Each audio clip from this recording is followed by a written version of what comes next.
Thank you so much, Mr. Ranking Member. And let me start by saying that I just want to acknowledge Chairman Ryan for engaging in the ongoing basis in the past few years in the national dialogue on poverty. Because I do believe in my heart that Chairman Ryan sincerely wants to dialogue about our nation's continuing poverty crisis. However, I think action speaks louder than word, and this document is actionable. And I think that it clearly worsens inequality and deepens poverty in the United States. Poverty is an enormous problem, with 46.5 million Americans living below the poverty level, and it affects all of our constituents, rural, urban, Democrat, and Republican. Sadly, the poor are isolated, and families live in disproportionately poor neighborhoods, less advantaged communities, and suffer a lack of resources. And I'm aware of this because Milwaukee, which I represent, is ranked as #1 in the nation where the poor are segregated and isolated. This Republican budget, unfortunately, does not contain effective anti-poverty prevention and intervention strategies. On the contrary, it actually seeks to punish those who are struggling to climb out of poverty. It relies, unfortunately, on stereotypes about the poor. They don't want to work. Example, the egregious cuts in food stamps, where they say that they want to create work requirements for people on SNAP, and 80% of the people on SNAP are elderly, disabled, or children.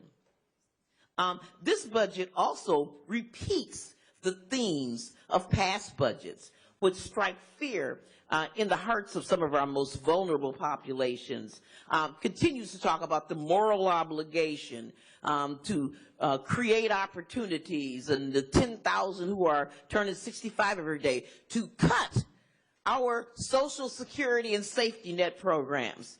I am concerned about cutting $800 billion below sequester caps on poor and vulnerable people, and I'm disappointed that this budget takes us in that direction. With that, I would yield a time to my distinguished colleague, Mr. Pascrell.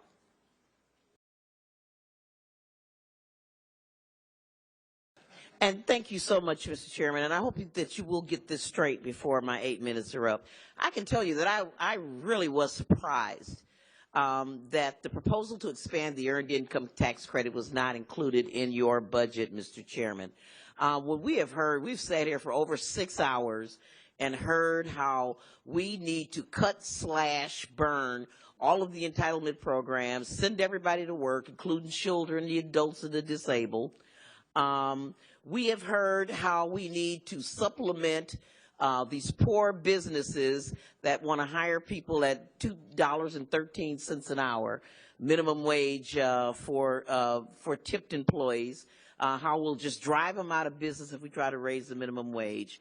And we have heard how the Republicans are going to alleviate poverty. Well, here's your initiative right here. The Earned Income Tax Credit, first proposed by President Nixon and signed into law by President Ford, has enjoyed bipartisan support for all these decades because it, in fact, delivers on all those things. It promotes work, it alleviates poverty, and it supplements low-wage work.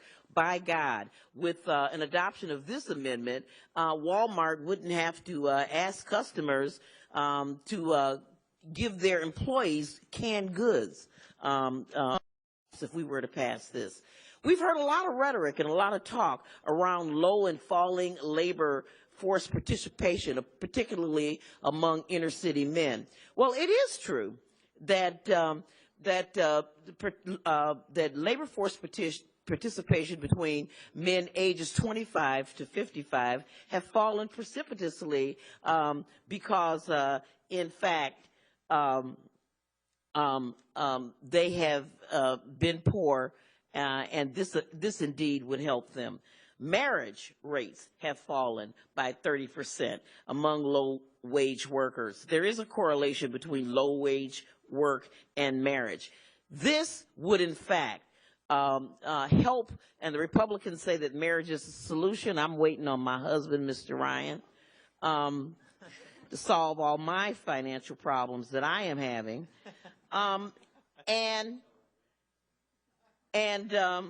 And I would hope that that the majority would look at the expansion of the earned income tax credit as a possible solution. Again, it would take 500,000 people out of poverty by expanding it to those over 21, between 21 and 25 years of age. It would take 10 million people out of deep poverty. And I would now yield time to my good friend Barbara Lee.